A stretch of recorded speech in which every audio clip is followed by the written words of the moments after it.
Hello students, welcome है आपका अपने पासपोर्ट क्लासेस में। और आज अपन देखते हैं बायोटेक्नोलॉजी। क्या होता है बायोटेक्नोलॉजी और इसके प्रिंसिपल्स और इसकी प्रोसेस को आज अपन आज की क्लास में समझने की कोशिश करेंगे। तो देखते हैं बायोटेक्नोलॉजी क्या है।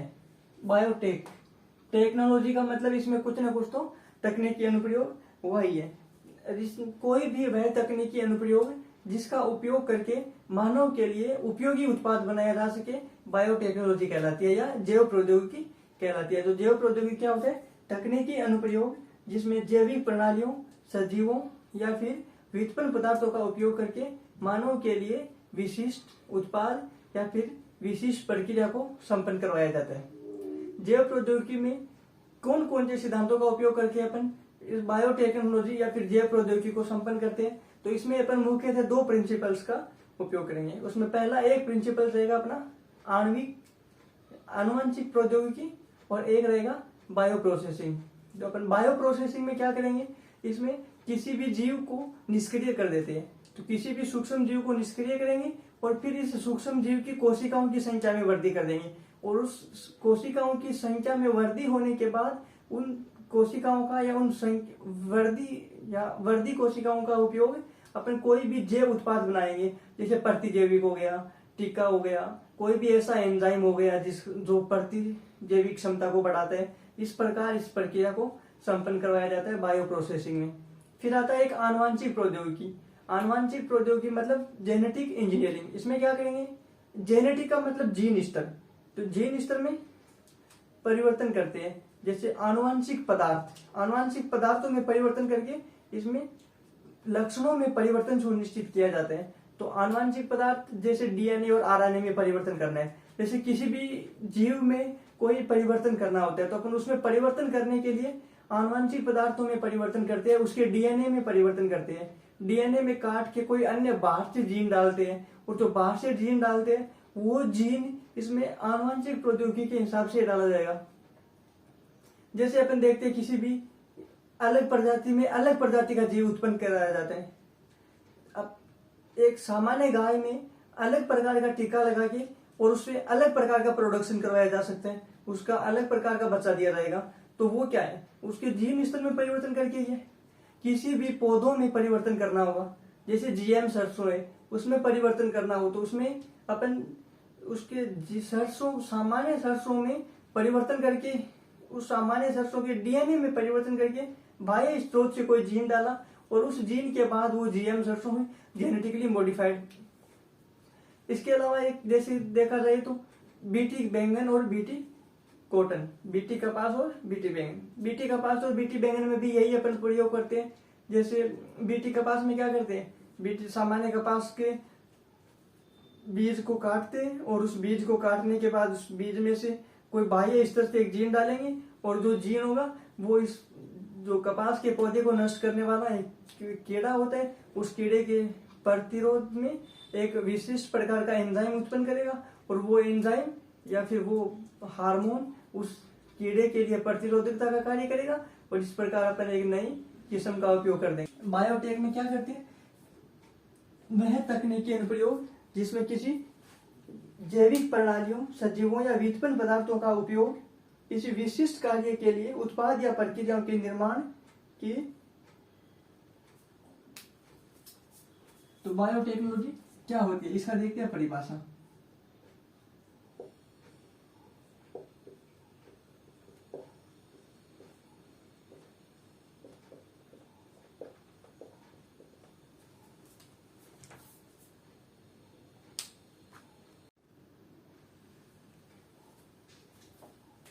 अब देखते हैं अपन जैव प्रौद्योगिकी के सिद्धांत, principles of biotechnology.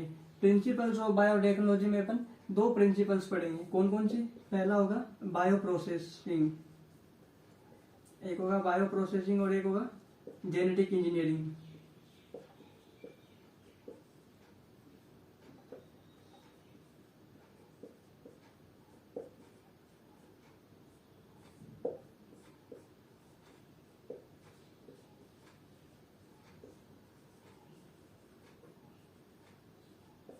Bio processing और एक पढ़ेंगे अपन जेनेटिक इंजीनियरिंग।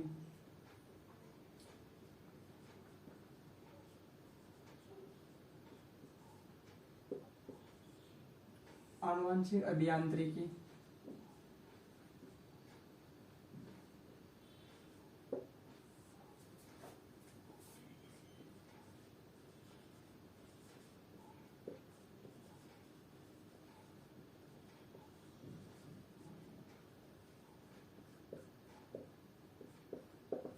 इस बायो प्रोसेसिंग में क्या करेंगे, अपन किसी भी जीव को निष्क्रिय करेंगे और इस किसी भी जीव को निष्क्रिय करके उस जीव की कोशिकाओं की संख्या में वृद्धि करेंगे। जैसे कोई सूक्ष्म जीव है, जैसे सूक्ष्म जीव को अपन पहले डीएक्टिव कर देंगे, किसी भी सूक्ष्म जीव को निष्क्रिय करके उस जीव की कोशिकाओं की संख्या में वृद्धि करेंगे और उस कोशिकाओं की संख्या में वृद्धि करके अपन कोई विशिष्ट उत्पाद बनाएंगे। जैविक उत्प्रेरक, टीका, प्रतिजैविक टीका, एंजाइम इत्यादि का उपयोग करेंगे। जैसे इस कोशिकाओं की संख्या में वृद्धि करके विशिष्ट उत्पाद बनाएंगे और वो विशिष्ट उत्पाद क्या होगा, जैव उत्प्रेरक हो सकता है, जैव उत्प्रेरक हो जाएगा, प्रतिजैविक टीका हो जाएगा, प्रतिजैविक हो जाएगा, टीका हो जाएगा, एंजाइम हो जाएगा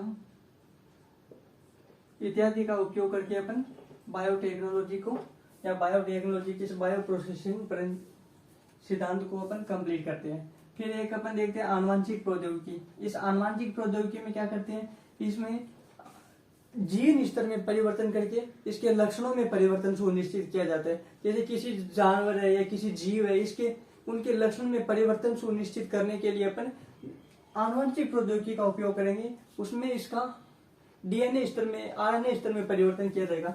जैसे पहले देखते हैं अपन आनुवंशिक पदार्थों में परिवर्तन करते हैं। तो आनुवंशिक पदार्थ क्या होते हैं, डीएनए हो गया, आरएनए हो गया। डीएनए आरएनए में परिवर्तन करके इसमें आनुवंशिक पदार्थों में परिवर्तन करके इसमें परिवर्तन सुनिश्चित किया जाता है। तो डीएनए और आरएनए में परिवर्तन हो गया। इस डीएनए और आरएनए में परिवर्तन सुनिश्चित करने के लिए अपन दो प्रकार के एंजाइमों का उपयोग करते हैं। जैसे डीएनए में परिवर्तन करना हो तो डीएनए को पहले काटना भी पड़ेगा और फिर डीएनए को दूसरे जीन में डाल के उसको जोड़ना भी पड़ेगा। तो इस डीएनए को काटने और जोड़ने के लिए अपन दो एंजाइमों का उपयोग करते हैं। वो कौन सा करते हैं, डीएनए को काटने के लिए अपन उपयोग करते हैं आणविक कैंची या प्रतिबंध एंजाइम। क्या करते हैं, आणविक कैंची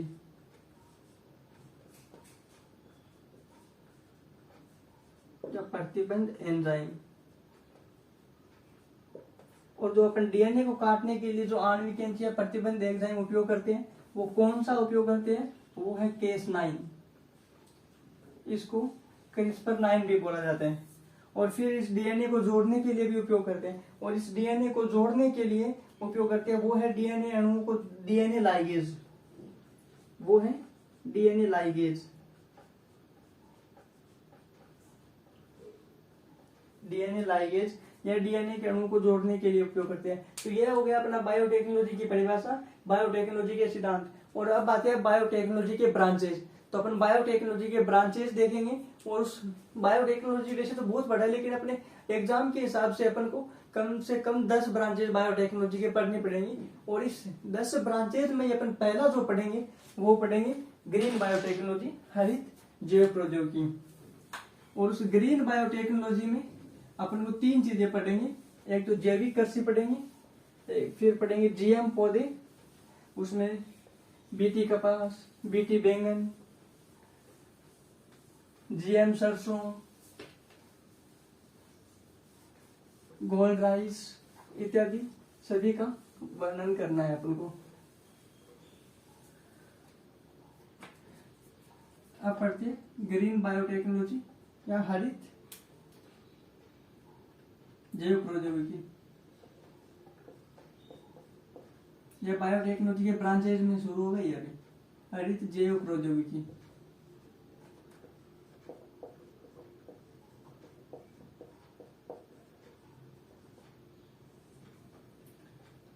ग्रीन बायोटेक्नोलॉजी।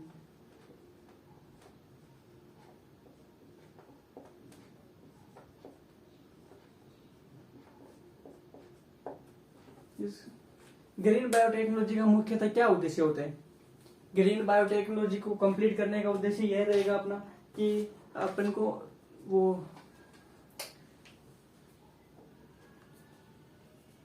ग्रीन बायोटेक्नोलॉजी का उद्देश्य क्या है? तो ग्रीन बायोटेक्नोलॉजी का उद्देश्य है खाद्य सुरक्षा को सुनिश्चित करना, सतत कृषि को सुनिश्चित करना। दूसरा, एक जो सस्टेनेबल डेवलपमेंट गोल है, उनमें सस्टेनेबल डेवलपमेंट गोल का सेकंड गोल है, उसमें है भूखमरी को समाप्त करना और खाद्य सुरक्षा को सुनिश्चित करना। वो भी एक इसका महत्वपूर्ण उद्देश्य है जो हरित बायो प्रौद्योगिकी का। इसके अलावा पर्यावरणीय सतत या पर्यावरणीय विकास, पर्यावरणीय सुरक्षा भी जैव प्रौद्योगिकी का एक महत्वपूर्ण उद्देश्य के रूप में माना जा सकता है।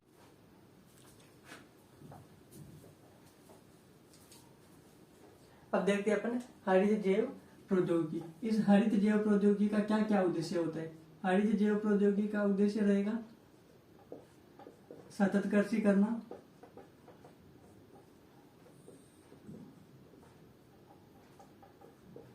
आर्थिक संपन्नता,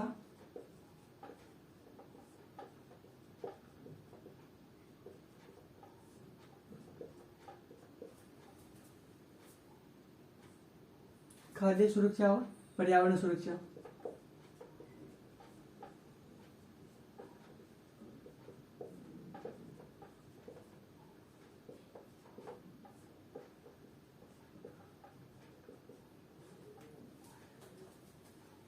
इस जैव प्रौद्योगिकी में अपन 3 पार्ट्स पढ़ेंगे। पहला पढ़ेंगे एक जैविक कृषि। जैविक कृषि क्या होती है, इसके लाभ क्या होते हैं, इसकी चुनौतियां क्या है।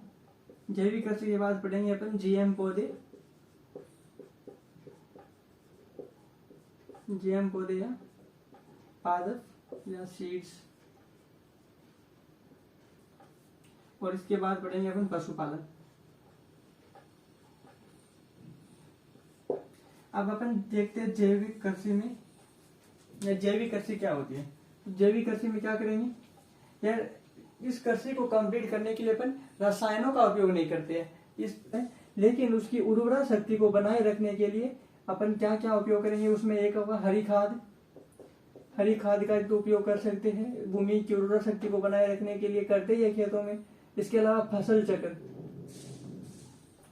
और फसल चक्र में क्या करते हैं, जैसे कि एक बार फसल कंप्लीट हो गई तो फसल बोने के बाद दूसरी फसल बोने के लिए अपन जो उस पहली फसल का जो अपशिष्ट होता है वो उसी खेत में गाड़ दिया जाता है, वो मतलब ट्रैक्टर वगैरह से। तो वो भी एक फसल चक्र की, वो फसल चक्र भी एक हरित खाद्य और भूमि की उर्वरा शक्ति को बनाए रखने में महत्वपूर्ण होते हैं। फसल चक्र के बाद कंपोस्ट, कंपोस्ट का भी उपयोग करते हैं। नील हरित शैवाल का भी उपयोग करते हैं।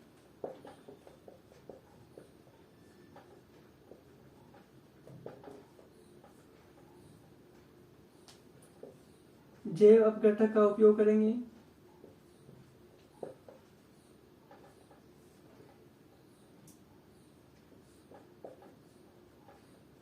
और लेग्यूम पौधे। लेग्यूम पौधे क्या होते हैं, ये एक बड़े जड़ वाले पौधे होते हैं। इनकी जड़ें जमीन में काफी गहराई तक होती है। तो इन लेग्यूम जो फिर वो क्या करते हैं, वो उन जड़ों को गलने के बाद जमीन में उर्वरा शक्ति को बनाए रखने के लिए खाद के लिए उपयोग करेंगे। जैव अपघटक क्या होती है, घर में कोई भी सब्जी आ गई, उसको काटने के बाद जो भी अपशिष्ट बचते हैं, कोई भी ऐसा अपशिष्ट जो मतलब अपघटन के लिए तैयार होता है या फिर जो अपघटित हो सकते हैं, वो जैव अपघटन होता है। और उसके लिए अपन जैविक कृषि में जैव अपघटक का उपयोग भूमि की उर्वरा शक्ति को बनाए रखने के लिए करते हैं। तो मोटा मोटा ये है कि जैविक कृषि में रासायनिक उर्वरकों या कीटनाशकों का उपयोग नहीं करते हैं, और भूमि की उर्वरा शक्ति को बनाए रखने के लिए इन सभी चीजों का उपयोग करते हैं जो कि अपने पर्यावरण के लिए अनुकूल और खाद्य सुरक्षा और स्वास्थ्य को बनाए रखने के लिए आवश्यक होती है। फिर अपन एक देखते हैं जैविक कृषि के, जैविक कृषि को संपन्न करने के लिए इसके क्या क्या पहल चल रही है। अब इंडिया में जैविक कृषि को संपन्न करने के लिए एक नॉर्थ ईस्ट में पहल चल रही है, MOVCD, mission chain value develop, mission organic chain value development for north east region.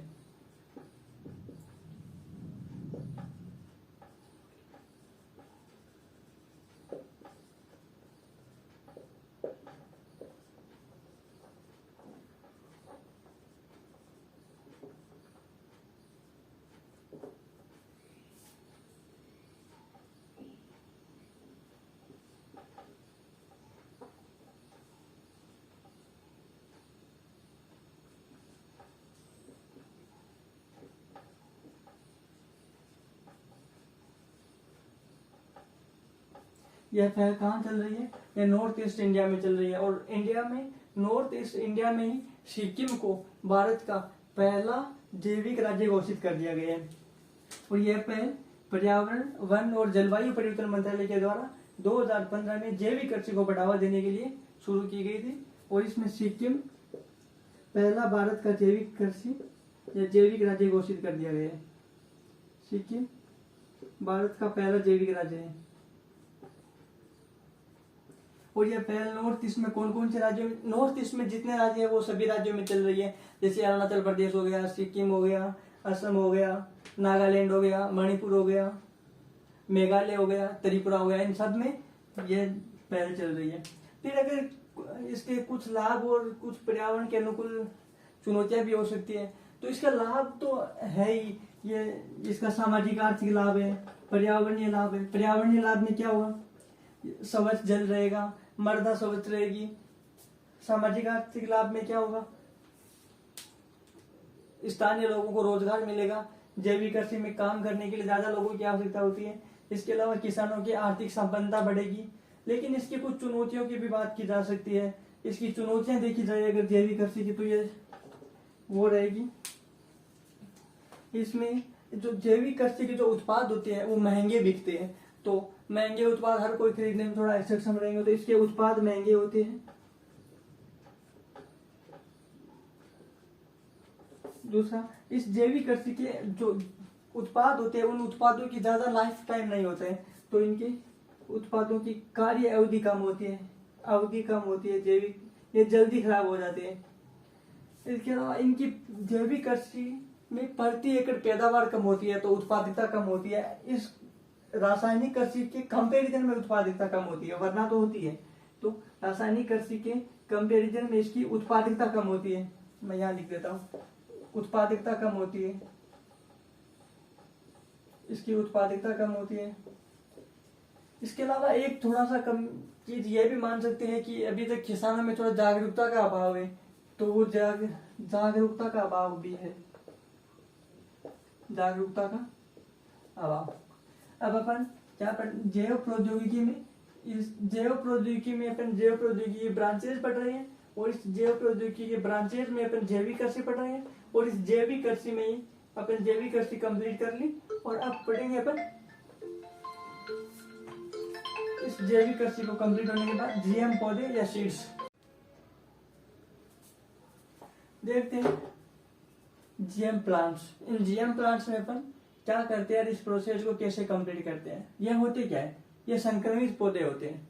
GM plants या फिर आनुवंशिक रूप से परिवर्तित पौधे, ये संक्रमित पौधे होते हैं।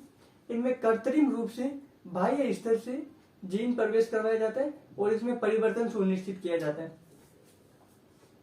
संक्रमित पौधे होते हैं और बाह्य स्तर से जीन डाल के इसमें परिवर्तन सुनिश्चित किया जाता है। और इस परिवर्तन को सुनिश्चित करने का मुख्य उद्देश्य क्या होता है? तो यह मुख्य उद्देश्य रहेगा इसमें, जैसे उत्पादकता को बढ़ाना, किसी भी फसल की उत्पादकता को बढ़ाने के लिए कोई नया जीन डाल के उसकी उत्पादकता को बढ़ाया जा सकता है। या फिर खरपतवार के प्रति सहिष्णुता को बढ़ाना, रोगों के प्रति सहिष्णुता को बढ़ाना, सूखे के प्रति सहिष्णुता को बढ़ाना, या फिर उसमें पोषण के पदार्थों की वृद्धि करना। तो इस उद्देश्यों के लिए इस पौधों को आनुवंशिक रूप से परिवर्तित किया जाता है और उनमें डीएनए में परिवर्तन करके इस प्रोसेस को कंप्लीट किया जाता है आनुवंशिक पदार्थों में। और जैसे ये करेंगे, इस करने के बाद इसमें क्या होता है, जैसे अपन गोल्डन राइस में विटामिन ए की अधिकता कर दी, तो विटामिन ए की अधिकता का मतलब पोषण में वृद्धि कर दी। जैसे अपन में बीटी बैंगन और बीटी कपास में अपन ने नया जीन डाल के उसमें कीट प्रतिरोधी क्षमता उत्पन्न कर दी। और जैसे जीएम आलू, जीएम मक्का, जीएम सोयाबीन, जीएम सरसों, ये सब उत्पादकता में वृद्धि करने वाली फसल हो गई। तो ये सारे प्रोसेस कंप्लीट करते हैं। तो देखते हैं ये जीएम पौधे या जीएम पौधे होते क्या है। तो जीएम पौधे ये संक्रमित पौधे होते हैं, ये संक्रमित पौधे होते हैं। और इनमें इस प्रोसेस को कैसे कंप्लीट करते हैं, तो इस प्रोसेस को कंप्लीट करने का मुख्य उद्देश्य यही होता है कि इनमें उत्पादकता को बढ़ाया जाए। तो संक्रमित पौधे हैं, इनमें बाह्य स्तर से जीन को डाला जाता है, बाह्य स्रोत से नए जीन को प्रवेश करवाया जाता है।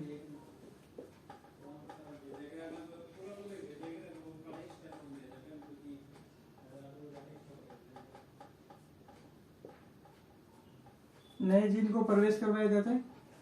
संक्रमित पौधों में बाह्य स्रोत से नए जीन को प्रवेश करवा के इस प्रोसेस को कंप्लीट करते हैं। और इस प्रोसेस को कंप्लीट करने का मुख्य उद्देश्य क्या रहेगा? वो मुख्य उद्देश्य यह रहेगा कि इसमें उत्पादकता को बढ़ाना,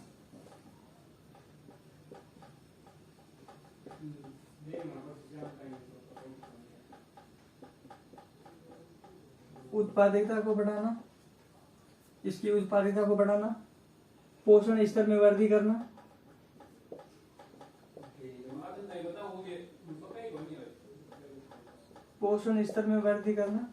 और इस पोषण स्तर में वृद्धि करने के या फिर इसका एक टारगेट यह भी हो सकता है सूखे के प्रति सहिष्णुता,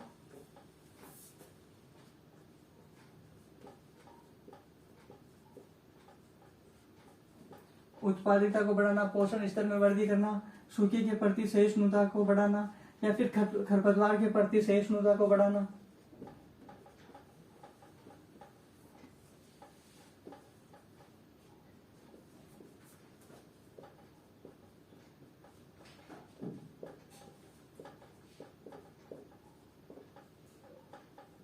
खरपतवार के प्रति सहिष्णुता को बढ़ाना, इस प्रकार इस प्रोसेस को कंप्लीट करते हैं।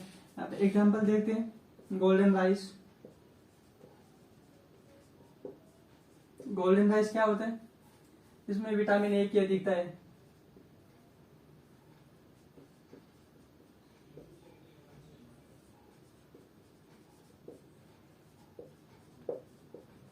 विटामिन ए की अधिकता, तो वो क्या हो गई? पोषण स्तर में वृद्धि वाला हो गया। 2 नंबर पे देखते हैं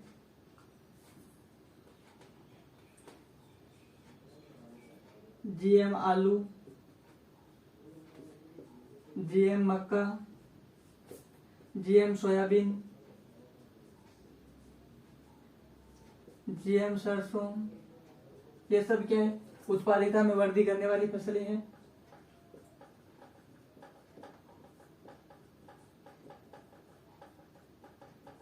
उत्पादकता में वृद्धि। और तीसरी देखा जाए तो ये अपन बीटी कॉटन और बीटी बैंगन, ये बीटी कॉटन और बीटी बैंगन क्या है? ये इनमें कीट स्तर में या फिर कीटों के प्रति प्रतिरोधकता वाली फसलें हो गई। तो अब अपन देखते हैं जीएम कपास या फिर जेनेटिकली मॉडिफाइड कपास या जीएम कपास। और इस जीएम कपास की पूरी प्रोसेस को अपन कैसे कंप्लीट करते हैं, इसमें कैसे परिवर्तन करके नया जीन डाला गया है, कौन सा जीन डाला गया है, और ये इसकी कितनी प्रोसेस है, कितनी जनरेशन है, कैसे इस प्रकार को कंप्लीट किए, उसको अपन नेक्स्ट स्लाइड में कंप्लीट करते हैं। तो देख लीजिए।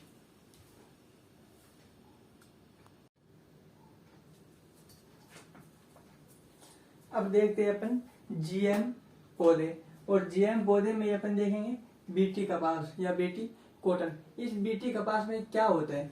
तो जो पूरी प्रोसेस समझने के बाद मैंने बताया था कि आपको आनुवंशिक रूप से परिवर्तित होते हैं, बाह्य स्तर से जीन डाला जाता है और जीन का उद्देश्य इसमें कोई जीन स्तर पर लक्षणों या परिवर्तन सुनिश्चित किया जाता है। तो इस प्रोसेस को कंप्लीट करने के लिए अपन बीटी कपास में 3 जनरेशन बनाई थी। और इस पहली जनरेशन में इसमें कपास ली और कपास में किसी बाह्य स्रोत से कोई जीन डाल के, और वो जीन कैसे डाला? तो उस कपास के जीन में परिवर्तन किया, उस डीएनए में परिवर्तन करके नया डीएनए डाला, और वो जो परिवर्तित कपास है उसका नाम अपने बीटी कपास रख दिया। और ये बीटी कपास क्यों बनाने की आवश्यकता पड़ी? क्योंकि सामान्य कपास में एक पिंक बोलवर्म नाम का कीड़ा लगता है और उस फसल को नष्ट कर देता था। तो इस पिंक बोलवर्म नामक कीड़े के प्रतिरोध के लिए अपने एक बेसिलस थ्यूरिनजेंसिस नामक जीवाणु का जीन क्राइजीन इसमें प्रवेश करवाया और इस फसल को या इस प्रकार की नस्ल को तैयार करके अपने वाणिज्यिक रूप से अनुमति भी दे दी है। तो इसमें क्या करते हैं? कपास में बेसिलस थ्यूरिनजेंसिस नामक जीन का क्राइजीन प्रवेश करवाते हैं, और ये क्राइजीन इसमें पिंक बोलवर्म कीट के प्रति प्रतिरोधकता उत्पन्न करता है। और यह प्रतिरोधकता कैसे उत्पन्न करता है? क्योंकि यह जीन है जो क्राइजीन, यह इस फसल में आने के बाद एक विशिष्ट प्रकार का प्रोटीन उत्पन्न करता है, जो जहरीला प्रोटीन होता है। वो जहरीला प्रोटीन इस कीड़े को मारता है, इस कीड़े के प्रति प्रतिरोधकता को उत्पन्न करते हैं। तो ये क्राइजीन है इसका जनरेशन देखा जाए तो इसकी फर्स्ट जनरेशन रहेगी कपास, और कपास में ये क्राइजीन या क्राइजीन में क्राइन 1AC जीन डालेंगे। जो ये 1AC जीन है ये जहरीले प्रोटीन का निर्माण करेंगे, और जो इस जहरीले प्रोटीन का निर्माण करेगा वो जहरीले प्रोटीन का नाम होगा एंडोप्रोटीन। तो ये क्या करेगा, जो क्राई 1AC जीन इस कपास में आने के बाद ये एंडोप्रोटीन नामक प्रोटीन का उत्पन्न करेंगे। यह एंडोप्रोटीन जहरीला प्रोटीन है, और यह जहरीला प्रोटीन इस पिंक बोलवर्म कीट के लिए प्रतिरोधकता का कार्य करेगा। ये इसके प्रति कार्य, इसकी सुरक्षा के लिए कार्य करता है। फिर दूसरी जनरेशन में अपन कपास में 2 जीन डाल देते हैं, क्राई 1AC जीन और क्राई 2AB जीन। और ये क्राई 1AC जीन और क्राई 2AB जीन, इस पूरी टेक्नोलॉजी का अपन 2 जीन 2 प्रोटीन टेक्नोलॉजी, और 1 जीन है तो 1 जीन 1 प्रोटीन टेक्नोलॉजी। और इसी प्रकार थर्ड जनरेशन भी अपन ने उत्पन्न की, कंप्लीट की थी। उस थर्ड जनरेशन में अपन ने 3 जीन डाले थे। तो कपास ली, कपास में क्राई 1AC जीन डाल दिया, क्राई 2AC जीन डाल दिया, और एक नया जीन डाला, वो थर्ड जीन था CP4EPS जीन। यह खरपतवार के प्रति सहिष्णुता वाली थी। तो इसमें खरपतवार ये क्या करते हैं, जो HTBT कपास बोलते हैं इसको। HTBT मतलब H का मतलब हर्बिसाइड, T का मतलब टॉलरेंस, हर्बिसाइड का मतलब खरपतवार, और टॉलरेंस का मतलब सहिष्णुता। तो हर्बिसाइड टॉलरेंस बीटी कपास है। और हर्बिसाइड टॉलरेंस, जिस हर्बिसाइड के लिए इसके लिए जो अपन रसायन उपयोग करते हैं वो करते हैं ग्लाइफोसाइड रसायन। तो ये ग्लाइफोसाइड रसायन क्या करते हैं, ये ग्लाइफोसाइड रसायन खेत में घास को नष्ट कर देते हैं। तो इस घास को नष्ट कर देगा तो खेत में जो पहले जैविक कृषि पड़ी थी उसका विरोधाभासी हो जाएगा, क्योंकि जैविक कृषि के लिए तो फसल चक्र एक उपयोग होना चाहिए, या फिर जो भी कंपोस्ट होते हैं जो खेत में उपयोग करते हैं उसमें से एक हरी खाद भी, ये घास भी महत्वपूर्ण होते हैं, और ये नष्ट कर देगा तो फिर इसका विरोधाभासी हो गया। इसीलिए इस GM थर्ड जनरेशन है, इसको व्यावसायिक रूप से बोने की अनुमति नहीं दी है। और जेनेटिक मॉडिफाइड प्लांट्स में बीटी कपास का फर्स्ट जनरेशन और सेकंड जनरेशन दोनों को व्यावसायिक रूप से बोने की अनुमति दे दी है। और जो ये व्यावसायिक रूप से बोने की अनुमति देता है, ये कौन देता है, तो ये भारत सरकार के वन, पर्यावरण और जलवायु परिवर्तन मंत्रालय के अधीन एक जेनेटिक इंजीनियरिंग अप्रेजल कमेटी बैठती है, और वो अब डिसाइड करती है कि कौन से पौधे या फिर कौन सी फसल को ये अनुमति दी जाए और कौन सी फसल को नहीं दी जाए। वो सारे पर्यावरणीय पक्षों को या फिर इसके सामाजिक आर्थिक प्रभावों की जांच करने के बाद देते हैं। और 2002 में जेनेटिक इंजीनियरिंग अप्रेजल कमेटी पर्यावरण, वन और जलवायु परिवर्तन मंत्रालय के अधीन कार्य करती है। इसने इस बीटी कपास और बीटी कपास के फर्स्ट और सेकेंड जनरेशन को अनुमति दे दी थी। अब बीटी बैंगन को देखें, बीटी बैंगन भी बीटी कपास की सेम प्रोसेस पे कार्य करता है, उसी को भी ऐसे ही निर्माण किया गया था। यह बीटी कपास को बनाया कौन था, तो बीटी कपास को बनाने के लिए 2 कंपनियां थी, एक तो मोनसेटो US की कंपनी है, और एक महाराष्ट्र में है, इंडिया की कंपनी है महाराष्ट्र हाइब्रिड सीड्स। इन दोनों ने मिलकर इस बीटी कपास को बनाया था। और जो बीटी बैंगन आएगा वो भी बीटी बैंगन भी कीट प्रतिरोधी है, उसमें भी वही कीट लगता था, तो उसी को बनाने के लिए यही सारी प्रोसेस की गई। लेकिन इसको कंप्लीट करने के लिए इंडिया की एक कंपनी है महाराष्ट्र हाइब्रिड सीड, उसने इसको कंप्लीट किया था। तो ये बीटी कपास किसने बनाई थी, मैं लिख के देता।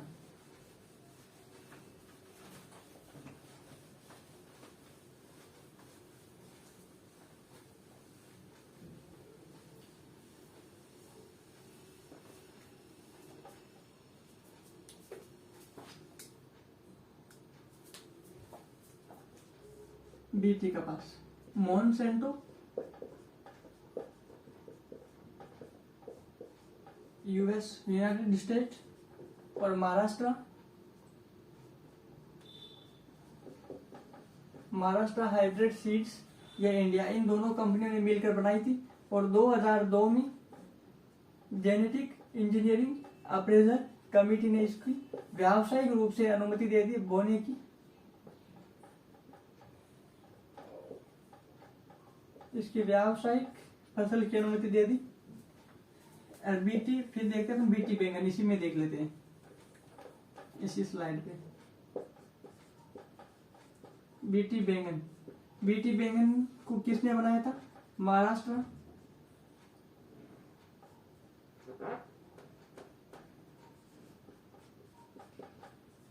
महाराष्ट्र हाइब्रिड सीड कंपनी ने बनाया था और इसको जेनेटिक इंजीनियरिंग अप्रेजल कमेटी ने 2009 में इसके व्यावसायिक रूप से अनुमति दे दी थी, लेकिन 2010 में इसकी अनुमति को वापस ले लिया और अभी इस बैंगन की फसल को, बीटी बैंगन की फसल को बोने के लिए बना है, क्योंकि इसके पर्यावरणीय और रासायनिक जो साइड इफेक्ट है उसकी अभी पूरी पहचान नहीं हो पाई है, इसलिए इसको अभी बंद कर रखा है। तो अपन यह हो गया बीटी कपास, और बाकी आगे वाली वीडियो में देखते हैं। Thank you.